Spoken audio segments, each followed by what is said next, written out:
우리에게 주신 하나님 말씀은 데살로니가전서 4장 1절에서 8절까지의 말씀입니다. 그러므로 형제들아 우리가 끝으로 주 예수 안에서 너희에게 구하고 권면하노니 너희가 마땅히 어떻게 행하며 하나님을 기쁘시게 할 수 있는지를 우리에게 배웠으니 곧 너희가 행하는 바라 더욱 많이 힘쓰라. 우리가 주 예수로 말미암아 너희에게 무슨 명령으로 준 것을 너희가 아느니라. 하나님의 뜻은 이것이니 너희의 거룩함이라. 곧 음란을 버리고 각각 거룩함과 존귀함으로 자기 아내 대할 줄을 알고 하나님을 모르는 이방인과 같이 세욕을 따르지 말고 이 일의 분수를 넘어서 형제를 해하지 말라.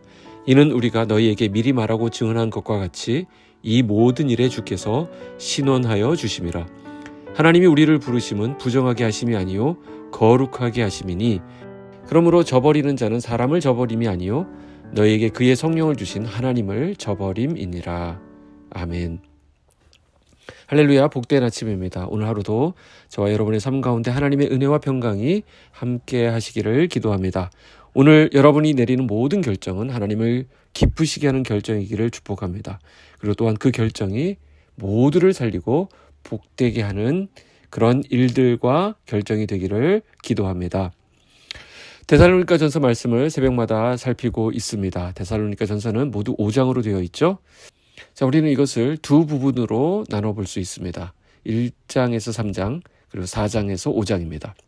전반부 1장부터 3장이 데살로니가 교회에 대한 칭찬과 또 감사에 관한 내용이라고 한다면 후반부인 4장부터 5장은 데살로니가 교회가 직면한 문제에 대해서 교훈하고 권면하는 그런 부분입니다.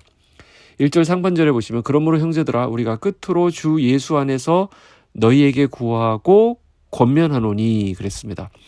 바울은 데살로니가 교회 성도들에게 주 예수 안에서 구하고 권면한다 이렇게 말하죠.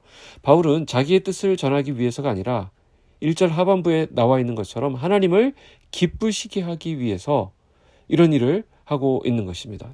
특별히 여기 권면하다라는 말은 당시 군사 용어입니다. 전쟁에 출정하는 군인들을 격려할 때 위에서 하는 그 명령이 바로 이 권면에 해당하는 말입니다.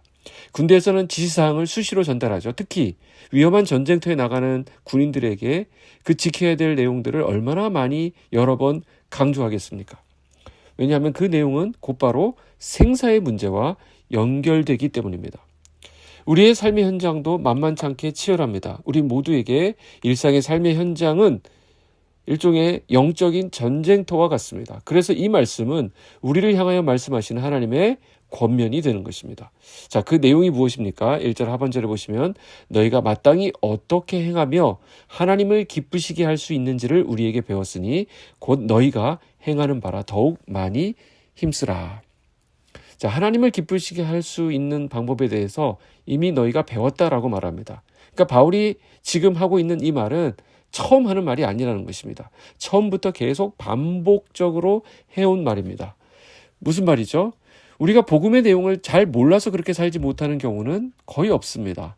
대부분의 진리는 몰라서가 아니라 우리의 욕심, 우리의 나태함, 우리의 게으름으로 인해서 지키지 못하게 되는 경우가 훨씬 많다는 것이죠. 2절 보시면 우리가 주 예수로 말미암아 너희에게 무슨 명령을 준 것을 너희가 아느니라. 여기도 보세요. 바울은 지금까지 데살로니가 교회에 말한 것을 너희가 이미 알고 있다라고 말합니다. 그래서 3절부터 8절은 데살로니가 교회 성도들이 어떻게 살아야 하는지에 대한 구체적인 권면으로 이어지는 것을 보게 됩니다. 자, 3절을 볼까요? 하나님의 뜻은 이것이니 너희의 거룩함이라. 우리를 향한 하나님의 뜻은 너희의 거룩함이다 이렇게 말합니다. 성경 처음부터 끝까지 하나님께서 우리에게 끊임없이 요구하는 부분이 무엇입니까? 우리가 거룩하게 살아가는 것입니다. 그래서 레위기라는 책을 보면 아예 그 주제가 거룩일 정도로 하나님께서는 거룩에 대해서 매우 중요하게 강조하셨습니다. 그래서 너희는 거룩하라. 이는 나 여호와 너희 하나님이 거룩함이니라 라고 말씀하십니다. 그래서 사도 바울은 오늘 본문에서 우리가 거룩하게 사는 것이 무엇인지를 몇 가지 권면으로 우리에게 말해주고 있습니다. 첫 번째, 음란을 버리는 것입니다.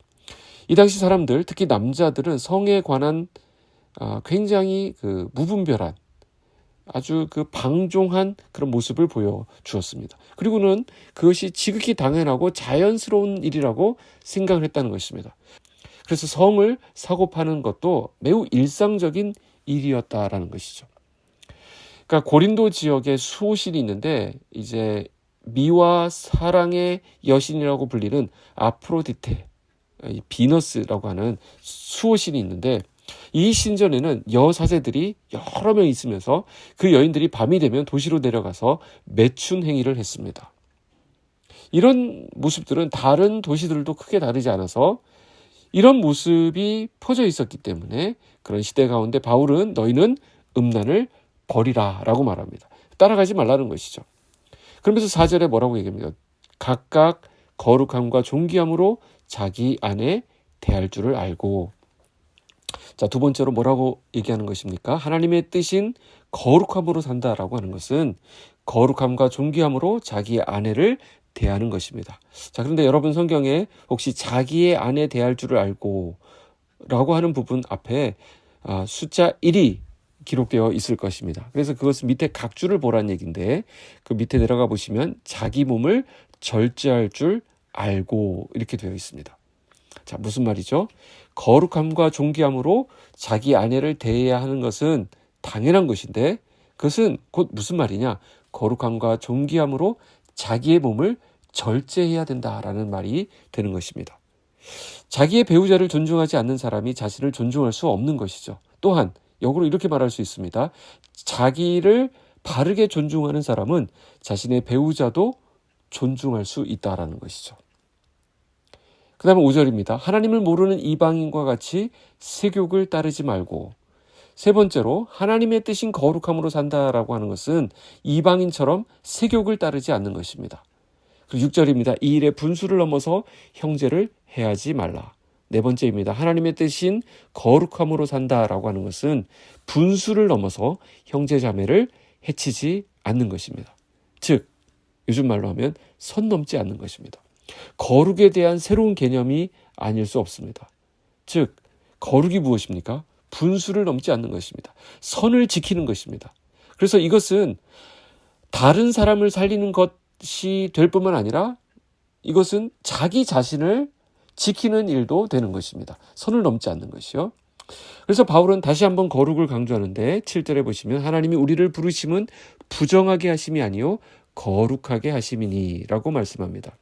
오늘 본문에서 우리가 또렷하게 확인하게 되는 것은 거룩한 삶을 사는 것은 어느 기도원에 들어가거나 산속에 박혀서 하는 일이 아닙니다. 바로 우리가 살아가는 그 삶의 치열한 현장에서 이루어져야 하는 것입니다. 그래서 이게 어려운 것입니다. 그러나 이것이 하나님의 뜻이고 하나님의 명령이라는 것이죠. 그러면 우리는 이 말씀 앞에 순종해야 합니다.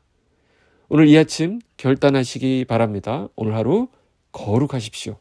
성령 충만하십시오. 그리고 승리하십시오. 함께 기도하겠습니다. 하나님 아버지 감사합니다.